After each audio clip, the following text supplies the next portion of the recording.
الحمد لله نحمده ونستعينه ونؤمن به ونتوكل عليه ونعوذ بالله من شرور أنفسنا ومن سيئات أعمالنا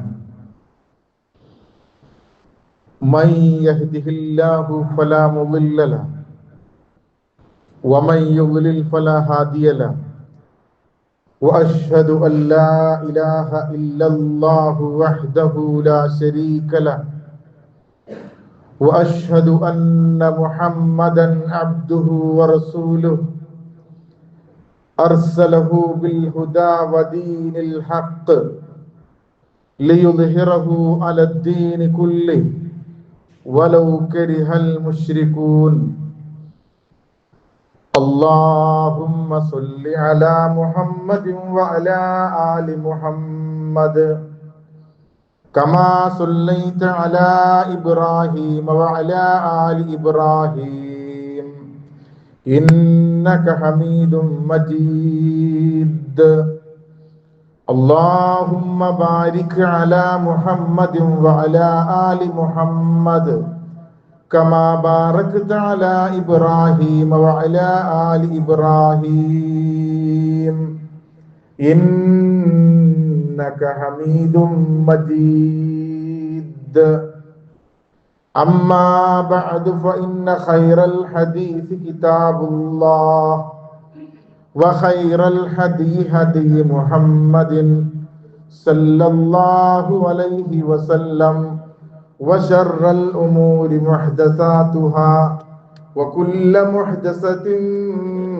بدعة وكل بدعة ضلالة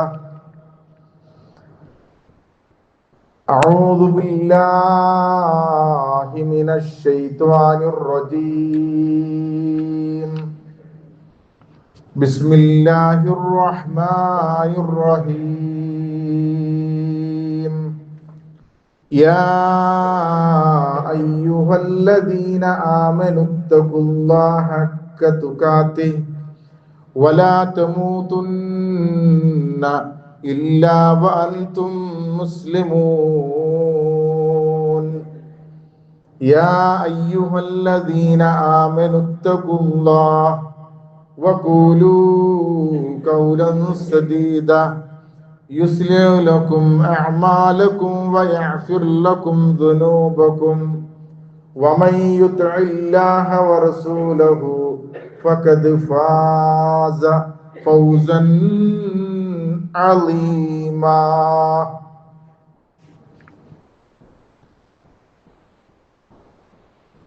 بسم الله الرحمن الرحيم يا أيها الذين آمنوا لا تخونوا الله والرسول وتخونوا أماناتكم وأنتم تعلمون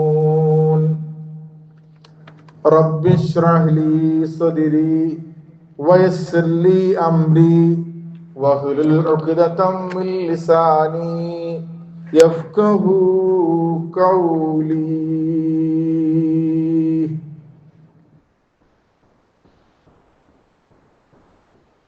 ബഹുമാന്യ സത്യവിശ്വാസികളെ, വിശ്വാസിനികളെ, സർവലോക സിട്ടാവിന്റെ ആജ്ഞാനിർദ്ദേശങ്ങൾ ജീവിതത്തിന്റെ സകല മേഖലകളിലും പാലിക്കണേ എന്ന് ആമുഖമായി ഉണർത്തുകയാണ്, ഉപദേശിക്കുകയാണ്.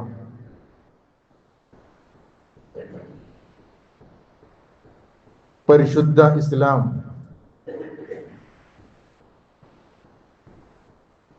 ജോലിക്കും ധനസമ്പാദനത്തിനും അതിൻ്റെതായ പ്രാധാന്യവും സ്ഥാനവും നൽകുന്നു. നമ്മുടെ സമ്പത്തിന്റെ കൂട്ടത്തിൽ ഏറ്റവും അനുഗ്രഹീതമായ സമ്പത്ത് എന്ന് പറഞ്ഞാൽ സ്വന്തം അധ്വാനത്തിന്റെ ഫലമാണ് എന്ന് മുഹമ്മദ് മുസ്തഫ സല്ലല്ലാഹു അലൈഹി വസല്ലമ പഠിപ്പിക്കുക. ബുഖാരി റഹിമഹുല്ല ഉദ്ധരിക്കുന്ന ഒരു ഹദീസിൽ കാണാം, മാ അകല അഹദുൻ തആമുൻ ഖത്തുൻ ഖൈറൻ മിൻ അൻ യഅകുല മിൻ അമലി യദിഹി. സ്വന്തം കൈകൾ പ്രവർത്തിച്ചതിന്റെ ഫലമായി കിട്ടുന്ന സമ്പത്തിനേക്കാളും മറ്റൊരു സമ്പത്ത് അവന് സ്വന്തമാക്കാനില്ല, അവന് ഭക്ഷണമായി കഴിക്കാനില്ല എന്ന് പ്രവാചകൻ സല്ലല്ലാഹു അലൈഹി വസല്ലമ പഠിപ്പിക്കുകയാണ്. ഇമാം തൊബറാനി റഹിമഹുല്ല അദ്ദേഹത്തിന്റെ മുഅ്ജമുൽ കബീർ എന്ന ഗ്രന്ഥത്തിൽ മൻ കദ്ദ അലാ ഇയാലിഹി മിൻ ഹലാലിൻ ഫഹുവ ഫീ സബീലില്ലാഹ്, തന്റെ കുടുംബത്തിന് വേണ്ടി, തന്റെ മക്കൾക്ക് വേണ്ടി, തന്റെ ഭാര്യയ്ക്ക് വേണ്ടി ഒരാൾ അധ്വാനിക്കുക എന്നത് അത് ദൈവിക മാർഗത്തിലുള്ള അമലാണ് എന്ന് അദ്ദേഹം പരിചയപ്പെടുത്തുകയാണ്. ഒരു ജോലിയും ചെയ്യാതെ തെണ്ടി നടന്ന് യാചിച്ച് പിരിച്ചു നടക്കുന്നതിനെ സംബന്ധിച്ച് ഇസ്ലാം പ്രോത്സാഹിപ്പിക്കുന്നില്ല. അൽ യദുൽ ഉൽയാ ഖൈറും മിൻ യദിസ് സുഫ്ലാ, താഴെയുള്ള കൈയിനേക്കാളും മുകളിലുള്ള കൈയാണ് ഏറ്റവും ഖൈർ, കൊടുക്കുന്ന കൈയാണെന്നാണ്. വാങ്ങുന്ന കൈയിനേക്കാളും ഏറ്റവും മഹത്വമേറിയത്, ഏറ്റവും പ്രാധാന്യമുള്ളത്, ഏറ്റവും ശ്രേഷ്ഠതയുള്ളത് കൊടുക്കുന്ന കൈയാണ് എന്ന് മുഹമ്മദ് മുസ്തഫ സല്ലല്ലാഹു അലൈഹി വസല്ലം പഠിപ്പിക്കുകയാണ്. അധ്വാനത്തിനുള്ള വക, വരുമാനത്തിനുള്ള വക സ്വന്തം അധ്വാനത്തിലൂടെ നമ്മൾ കണ്ടെത്തുക എന്നതാണ് ഏറ്റവും ഉചിതമായത്. മറ്റൊരാളെ ആശ്രയിച്ച് മറ്റൊരാളുടെ സഹായത്തിന് കാത്തു നിൽക്കാതെ ഒരു ജോലിയും നിങ്ങൾക്കില്ലെങ്കിൽ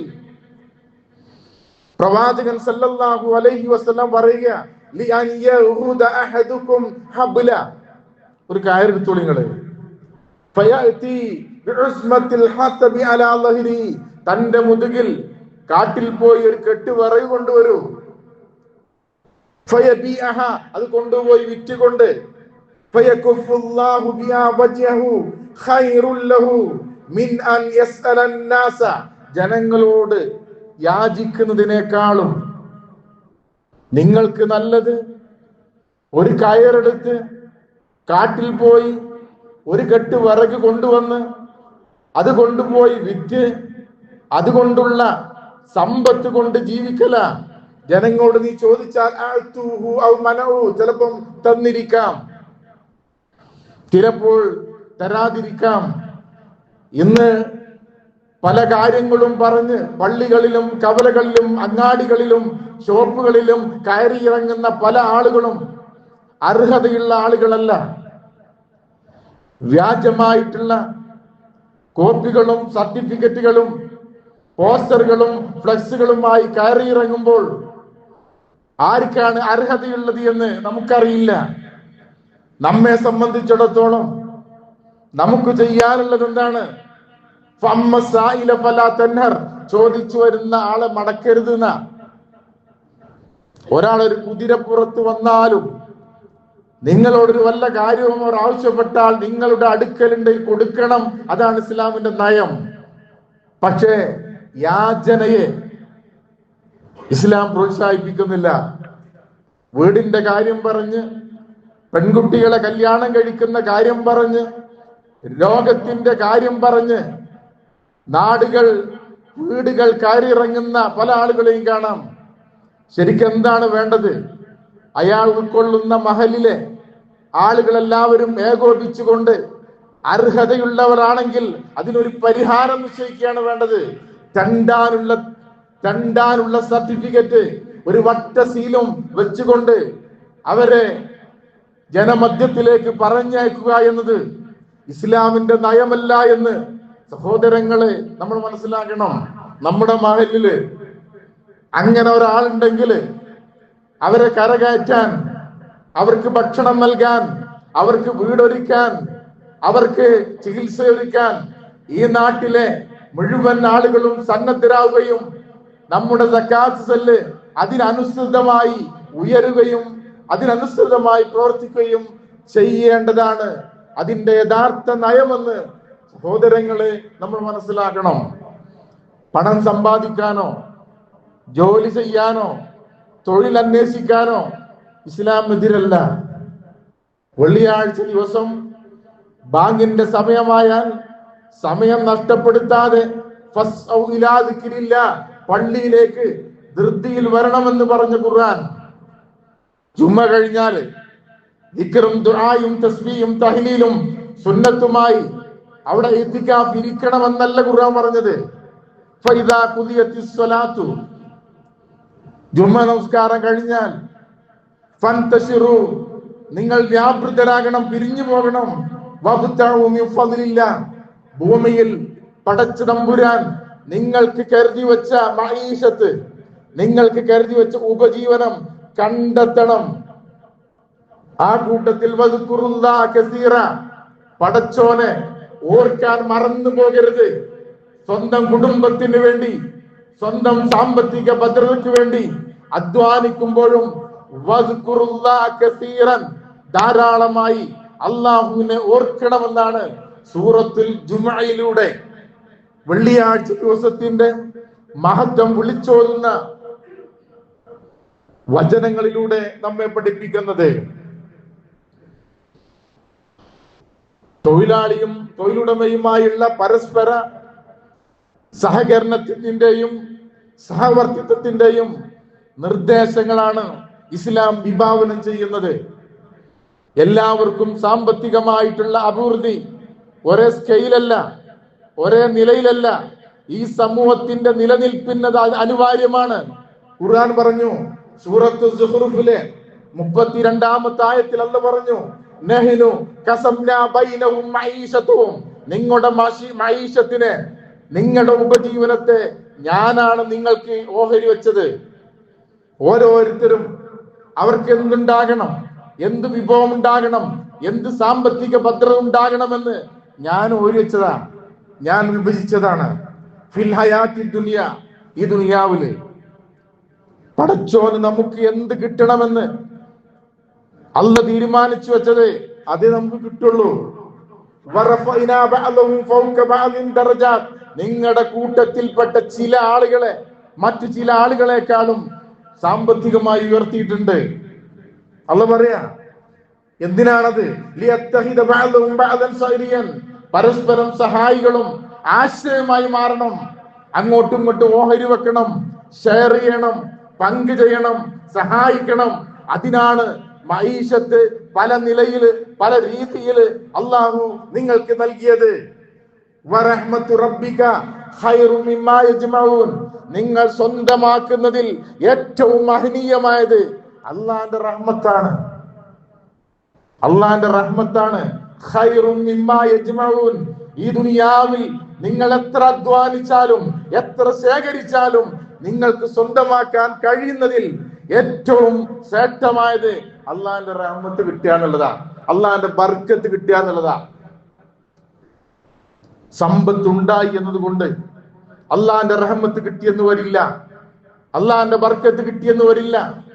അനസ് റളിയല്ലാഹു അൻഹുവിന് വേണ്ടി പ്രവാചകൻ പ്രാർത്ഥിച്ചപ്പോൾ അനസ് റളിയല്ലാഹുവിന് സമ്പത്തും മക്കളെയും നൽകുകയും ആ മക്കളിൽ ബർക്കത്ത് നൽകുകയും ചെയ്യണമേ എന്ന് തന്റെ വൃത്യന് വേണ്ടി പ്രവാചകൻ സല്ലല്ലാഹു അലൈഹി വസല്ലം പ്രാർത്ഥിച്ചത് സഹോദരങ്ങളെ നമുക്കറിയാം. സമൂഹത്തിന്റെ നിലനിൽപ്പിന് വേണ്ടി അനിവാര്യമായത് ഖിയാമാണ്. സമ്പത്ത് എന്തിനും ഏതിനും മുന്നിക്കും കാശ് വേണം, ശരിയല്ലേ? ഏതിനു മുമ്പിലേക്ക് കാശ് വേണം. ഇസ്ലാം അംഗീകരിക്കുന്നുണ്ട്. ഹലാലായ മാർഗത്തിലൂടെ അധ്വാനത്തിന്റെ ഫലം സ്വന്തമാക്കുന്നതിന് ഇസ്ലാം എതിരല്ല. ഒരു തൊഴിലാളിക്കുള്ള യോഗ്യത എന്തായിരിക്കണമെന്ന് പ്രവാചകൻ സല്ലല്ലാഹു അലൈഹി വസല്ലം പഠിപ്പിക്കുക. ഒന്നാമതായി അതിനുള്ള ക്വാളിഫിക്കേഷൻ, അതിനുള്ള കഴിവുണ്ടാകണം. പേപ്പർ മാത്രം ഉണ്ടായിട്ട് കാര്യമില്ല, അതിനുള്ള കഴിവുണ്ടാകണം. വിശ്വസ്തത എന്നുള്ളത്, സത്യസന്ധത എന്നത് ഒരു തൊഴിലാളിക്ക് വേണ്ട യോഗ്യതയാണ് എന്ന് ഖുർആൻ പഠിപ്പിക്കുക.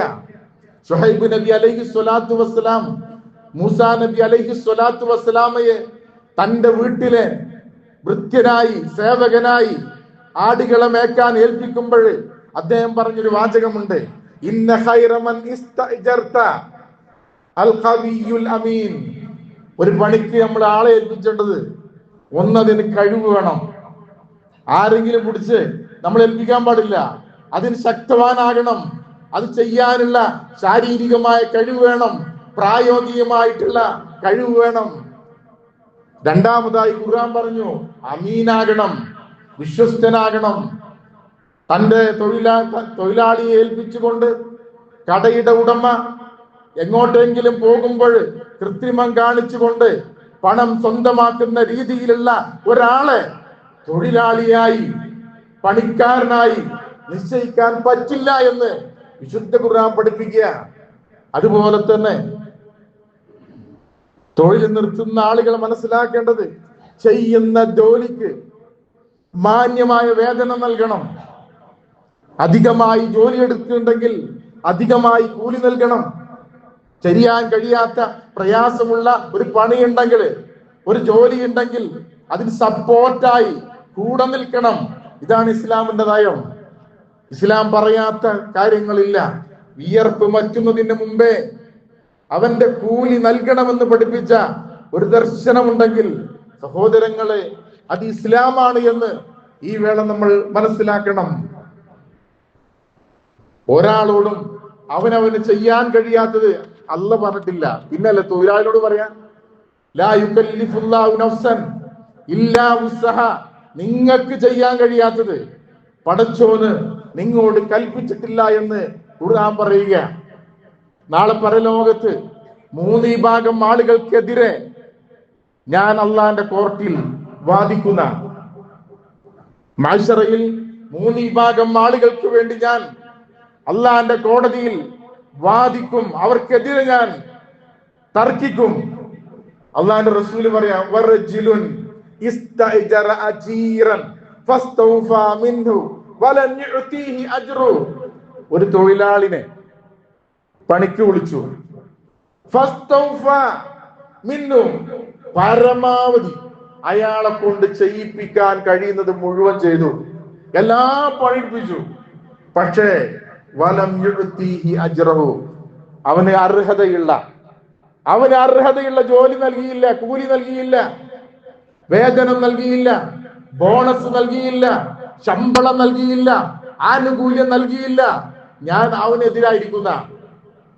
നമ്മൾ മനസ്സിലാക്കണം.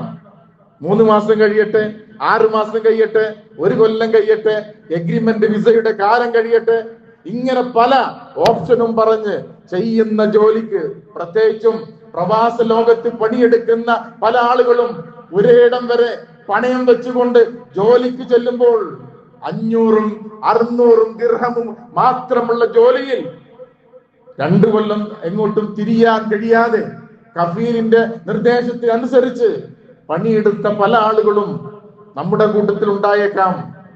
ചെയ്യുന്ന ജോലിക്ക് മാന്യമായ വേതനം നൽകിയില്ല എങ്കിൽ അള്ളാന്റെ കോർട്ടിൽ മുഹമ്മദ് മുസ്തഫ സല്ലല്ലാഹു അലൈഹി വസല്ലമ നമുക്കെതിരായി ശബ്ദിക്കുമെന്ന് നമ്മൾ പേടിക്കണം. അതുപോലെ തൊഴിലിന് ഏൽപ്പിക്കപ്പെട്ട ഒരു തൊഴിലാളി ഉത്തരവാദിത്വം കൃത്യമായി നിർവഹിക്കണം. ഒരു അമാനത്ത, ആ അമാനത്തിൽ വഞ്ചന കാണിക്കരുതെന്ന, യാ അയ്യുഹല്ലദീന ആമനു ലാ തഖൂനുല്ലാഹ്, വിശ്വാസികളെ അല്ലാഹ് നിങ്ങൾ വഞ്ചിക്കല്ലേ, വറസൂല, അല്ലാഹുവിന്റെ റസൂലിനെയും, വതഖൂനു അമാനാതികും, നിങ്ങളുടെ അമാനത്തുകളിൽ വഞ്ചന കാണിക്കരുത്. ഒരാളെ വിശ്വസിച്ച് ഒരു കട ഏൽപ്പിച്ച്, ഒരു പണി ഏൽപ്പിച്ച്, ഒരു ജോലി ഏൽപ്പിച്ച് അതിൽ വഞ്ചന കാണിക്കാൻ പാടില്ല എന്നാ. മുതലാളി അറിയാതെ വലിച്ചാൻ പാടില്ല എന്നാ. ആസ്തമന്റെ അസുഖം പല ആളുകൾക്കുണ്ടാവും. മുമ്പ് നമ്മൾ കേൾക്കാറില്ലേ, അറബിയുടെ കടയിൽ നിന്ന് ഇങ്ങനെ പോകുമ്പം എന്നും 100 റിയാൽ കീശയ്ക്ക് ഇടും. പോകും പറയും, മലയാളം അറിയാത്ത അറബിനോട് പറയും 100 റിയാൽ അടുത്തിട്ടോ, 100 അടുത്തിട്ടോ എന്ന് പറയും. ഇയാൾ എന്താ കരുതി മലയാളികൾ എന്തെങ്കിലും അഭിവാദ്യം പറയാന്നാ മനസ്സിലാക്കിയത്. കൊല്ലം തോറും ഞാൻ പറഞ്ഞിട്ടാണല്ലോ എടുത്തത്, ആരെയും തോൽപ്പിച്ചു നമ്മള്? അവനാൻ ചെയ്യുന്ന ജോലിക്ക് അപ്പുറമായിട്ട് ഒരു തൊഴിലാളി അത് സ്വീകരിച്ചിട്ടുണ്ടെങ്കിൽ അത് അനർഹമാണ്. തൊഴിലാളി മനസ്സിലാക്കണം, തൊഴിൽ നൽകുന്ന ആളുകളും മനസ്സിലാക്കണം. അർഹതയില്ലാത്ത വല്ലതും ഒരു തൊഴിലാളി, കടയാകട്ടെ അതുപോലെ സ്ഥാപനമാകട്ടെ എന്തുമാകട്ടെ എടുത്തിട്ടുണ്ടെങ്കിൽ ഫഖദ് ഔജബല്ലാഹു അലൈഹി നാർ, നരകം വാജിബാണെന്നാണ്. തൊഴിലാളിന്റെ ഭാഗം പറഞ്ഞ്, മുതലാളിന്റെ ഭാഗം പറഞ്ഞ്, എല്ലാ ഭാഗത്തും ഇസ്ലാമിന്റെ കൃത്യമായ നിർദ്ദേശമുണ്ട്. എത്ര ചെറുതാണെങ്കിലും, റസൂല് ചെറുതാണെങ്കിലോ, ഒരു അറാക്കിന്റെ കൊള്ളി, എങ്ങനെ ഒരു അറാക്കിന്റെ കൊള്ളിയാണ് അർഹതയില്ലാതെ സമ്മതമില്ലാതെ എടുത്തതെങ്കിൽ അതിന് മറുപടി പറയുന്ന കടയിൽ നിന്ന് ഇങ്ങനെ വേണ്ടതൊക്കെ എടുത്തു കൊണ്ടുപോവുക. അതുപോലെ തന്നെ പ്രവാചകൻ സല്ലല്ലാഹു അലൈഹി വസല്ലമയുടെ കാലഘട്ടത്തിൽ ഇബ്നു തൈമിയ എന്ന സഹാബിയെ പ്രവാചകൻ സക്കാത്ത് പിരിക്കാൻ പറഞ്ഞയച്ചു. സക്കാത്ത് ശേഖരിക്കാൻ, സക്കാത്ത് വാങ്ങാനും കൊടുക്കാനും ഉദ്യോഗസ്ഥന്മാരുണ്ടായിരുന്ന 8 അവകാശികളിൽ സംഘടിതമായി സക്കാത്തിന്റെ ശേഖരണവും വിതരണവും വേണം എന്നതിന്റെ ഏറ്റവും വലിയ ഉദാഹരണ വാങ്ങാനും കൊടുക്കാനും ഉദ്യോഗസ്ഥന്മാരുണ്ടായിരുന്നു.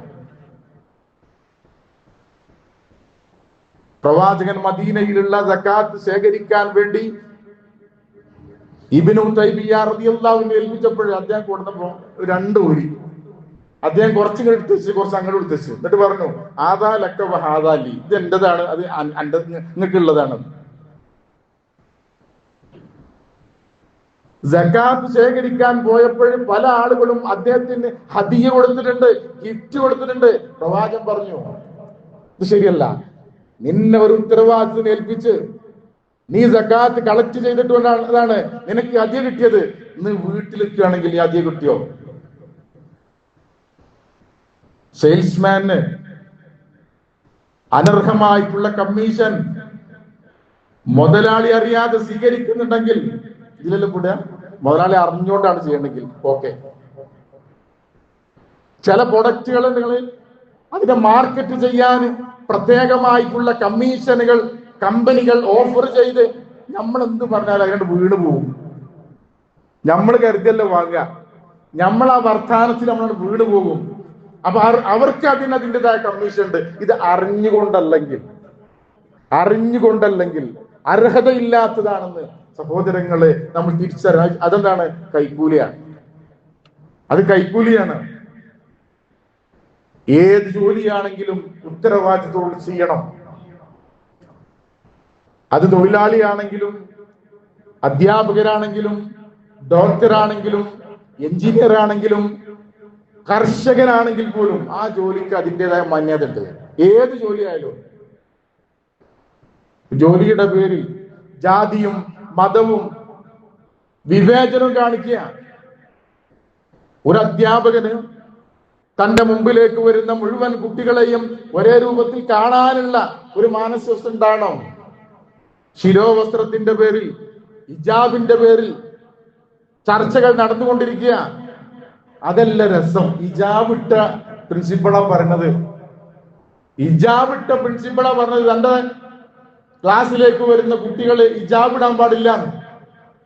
ഏത് മതത്തിനും അവൻ വിശ്വസിക്കുന്ന ആദർശവും സംസ്കാരവും വേഷവും സ്വീകരിക്കുവാൻ ഭരണഘടന അനുവദിക്കുന്ന ഒരു രാജ്യത്ത് ഇങ്ങനെ ചെയ്തിട്ടുണ്ടെങ്കിൽ ആ തൊഴിലിനോട്, ആ സ്ഥാനത്തോട് കാണിക്കുന്ന ഏറ്റവും വലിയ വഞ്ചനയാണ് എന്ന് സഹോദരങ്ങളെ ഇത്തരത്തിൽ ഈ സാഹചര്യത്തിൽ സൂചിപ്പിക്കുകയാണ്. പല ജോലിക്കും പല കാറ്റഗറി. ഇപ്പൊ ഉമർഗാദിയുടെ ഒരു വരിയുണ്ട്, അഹ്റസുൽ ഹൈവാനു സിത്തുന്ന, 2ാം നമ്പർ കാണുന്ന, 2ാം നമ്പറായിട്ട് വിവേചനത്തോട് നിന്ദിനോട് കാണിക്കുന്ന ജന്തുക്കള്, ജീവികള് 6 പറഞ്ഞിട്ട് അദ്ദേഹം പറയാ, ഒന്ന് കെൽബൺ, നായനെന്നാ. നായ കാവല് നിൽക്കലുണ്ട്, അനങ്ങിയാല് നമ്മള് ചീത്ത അറിയുമ്പോ ഉപയോഗിക്കുന്ന വീടതായ ഒന്ന് നായയാണ്. 2ാമത് പറഞ്ഞു മുല്ലാവ മുക്രീന, മുല്ല വ മുക്രി വകാക ബഅദഹു വസ്സാൻ. ഈച്ച ഇങ്ങനെ പറയേണ്ട അദ്ദേഹം 6 കൂടുതൽ ആലോചിക്കണേ. മൊല്ലനെയും മുക്രിനെയും വസ്സാനും. കമ്പോളത്തിൽ 2ാം നമ്പറായി കാണുന്നു എന്ന് പറഞ്ഞത്. 10ാം കുടുംബത്തിൽപ്പെട്ട ആളുകൾക്ക് തന്റെ കുട്ടികളെ കെട്ടിക്കണമെങ്കിൽ മറ്റുള്ള ആളുകൾ സന്നദ്ധമാകുന്നില്ല. നിങ്ങൾ ആലോചിച്ച്, മുക്രി എങ്ങനെ പേര് വന്നത്? പള്ളിത്തെ മുക്രി അറിയില്ലേ? മുക്രിയാണ് ഖുർആൻ ഓതി കൊടുക്കുന്ന ആള്. മൊല്ല മുക്രി എന്ന് പറഞ്ഞാൽ 2ാം സ്ഥാനമായി കണ്ടു. ആ മുക്രി അല്ലേ, ആ മുക്രി മൈമാക്കല്ലേ, ആ മുക്രി ഇന്നാളല്ലേ, ആ മൊല്ലല്ലേ? നിങ്ങൾ ആലോചിച്ച് നോക്കണം. നാളെ പരലോകത്ത് സ്വർഗത്തിൽ എത്തിപ്പെടുമ്പോൾ പടച്ച തമ്പുരാൻ പ്രത്യേകമായി സേട്ടനാക്കിയാണ് ബാങ്ക് കൊടുക്കുന്ന ആളും അതുപോലെ തന്നെ ഇമാമക്കുന്ന ആളും. മഹ്ശറയിൽ അവരുടെ കഴുത്തുകൾ ഇങ്ങനെ ഉയർന്നിരിക്കുന്ന ശ്രദ്ധിക്കപ്പെടുന്ന രൂപത്തിൽ സ്വർഗത്തിൽ 2 കസ്തൂരിയുടെ മല ബാങ്ക് കൊടുക്കുന്ന ആക്കും ഇമാമ് നിൽക്കുന്ന ആക്കും ഉണ്ട്. നമ്മള് വേറെ ബംഗാളിനെയും നേപ്പാളിനെയും ഏൽപ്പിച്ചു. കണ്ണൂര് ഭാഗത്ത് കുത്തുപറിയാൻ വരേണ്ടല്ലോ നേപ്പാളികളും ബംഗാളിയും ഒക്കെ. നാട് തിരിഞ്ഞു നോക്കണ്ടല്ലോ. നമുക്കൊരു ബാങ്ക് കൊടുക്കാൻ, നമുക്കൊരു ഇമാമ് നിൽക്കാൻ നമ്മൾ തന്നെ അവസരം ഇല്ലാതാക്കി. നാട്ടിലെ ആളുകള് മുന്നോട്ട് വന്ന് ആരാണ് കൂട്ടത്തിൽ കൂടുതൽ ഇഫുള്ളത് മുന്നോട്ട് വരുന്ന നീ പണി ഏറ്റെടുത്ത ആൾക്കാര് നിങ്ങൾ ആലോചിച്ച് നോക്കി. ബാങ്ക് കൊടുക്കുന്ന ജോലി ഏറ്റെടുത്ത ഒരാള് കണ്ട ഒരു പണിയില്ല. ചെങ്ങടിയിൽ പോകാൻ പറ്റുമോ? എന്തെങ്കിലും കാര്യങ്ങൾ ഏൽക്കാൻ പറ്റുമോ? മദ്രസയിൽ നമ്മൾ നമ്മുടെ അധ്യാപകർക്ക് കൊടുക്കുന്ന ശമ്പളം നിർത്തി നോക്കി നിങ്ങള്. ഒന്ന് നമ്മള് കടയിൽ പോയി നമ്മളെ മുടിയും താടിയും ശരിയാക്കിയാൽ 10-200 കൊടുക്കണം. ആ 200 റുപ്യ മദ്രസയിൽ ഖുർആൻ പഠിപ്പിക്കുന്ന, മതം പഠിപ്പിക്കുന്ന, പരലോകം പഠിപ്പിക്കുന്ന ഒരാൾക്ക് കൊടുക്കാൻ ഇനിയും സമൂഹം വളർന്നിട്ടുണ്ടോ, ഉയർന്നിട്ടുണ്ടോ? 100 റുപ്യ ഒരു ദിവസം തികയില്ല. 3000 കുട്ടികൾ ആലോചിക്കേണ്ട വിഷയ കൂട്ടത്തിൽ പറഞ്ഞെന്ന് മാത്രം. അപ്പൊ എന്താ അറിയോ, ഏത് ജോലിക്കും അതിൻ്റെതായ സ്ഥാനമുണ്ട്, മഹിമയുണ്ട്, ഉത്തരവാദിത്തമുണ്ട്. ഏറ്റെടുത്ത ആളുകളും ഏൽപ്പിക്കുന്ന ആളുകളും കുല്ലുക്കും റായി വകുല്ലുക്കും മസ്ഊലുൻ അൻ റഅയതിഹി. ഉത്തരവാദിത്തം ഏറ്റെടുത്ത മുഴുവൻ ആളുകളെയും നാളെ അള്ളാഹു ചോദ്യം ചെയ്യുമെന്നുള്ള ബോധം സഹോദരങ്ങളെ നമുക്കുണ്ടാകണം. ഖുർആൻ പറഞ്ഞു ഹുവല്ലദീ ജഅല ലക്കുമുൽ അർദ ദലൂലൻ. അള്ളാഹു ഭൂമി നിങ്ങൾക്ക് പാകപ്പെടുത്തി തന്നിട്ടുണ്ട്. ഫംശു ഫീ മനാകിബിഹ. അതിന്റെ ഉപദ്രവത്തിലൂടെ നടന്നോളി. വകുലൂ മിൻ റിസ്കില്ലാ. റിസ്ക് പടച്ചോന് ഭൂമിയിൽ നിശ്ചയിച്ചു വെച്ച റിസ്ക് ഉണ്ട്, മഈശത്തുണ്ട്. അത് കണ്ടെത്തിക്കൊള്ളില്ല. പെരയിൽ ഇങ്ങനെ ഇരിക്കുക, കരുതിയ പണി, ഡിഗ്രി, ക്വാളിഫിക്കേഷൻ ഒക്കെ നേടി ഇന്ന ജോലി ഞാൻ ചെയ്യുള്ളൂ എന്ന് വാശി പിടിച്ചുകൊണ്ട് നിൽക്കുന്ന എത്ര യുവാക്കളുണ്ട്. ഏത് ജോലിയും ചെയ്യാൻ സന്നദ്ധനായി ഭൂമിയിൽ അള്ളാഹു ഒരുക്കി വെച്ച മഈശത്ത് സ്വന്തമാക്കണം. വഇലൈഹിൻ നുശൂർ. ആ പടച്ച തമ്പുരാനിലേക്കാണ് നിങ്ങളെ മടക്കമെന്ന് മറന്നു പോയിരുന്ന അള്ളാഹു ഹലാലായി സമ്പാദിച്ചുകൊണ്ട് അള്ളാഹു ഇഷ്ടപ്പെട്ട സജ്ജനങ്ങൾ ഉൾപ്പെട്ടുകൊണ്ട് സ്വർഗാവകാശിയായി മരിച്ചു പോകാൻ നമുക്കെല്ലാവർക്കും അള്ളാഹു തൗഫീഖ് നൽകി അനുഗ്രഹിക്കുമാറാകട്ടെ.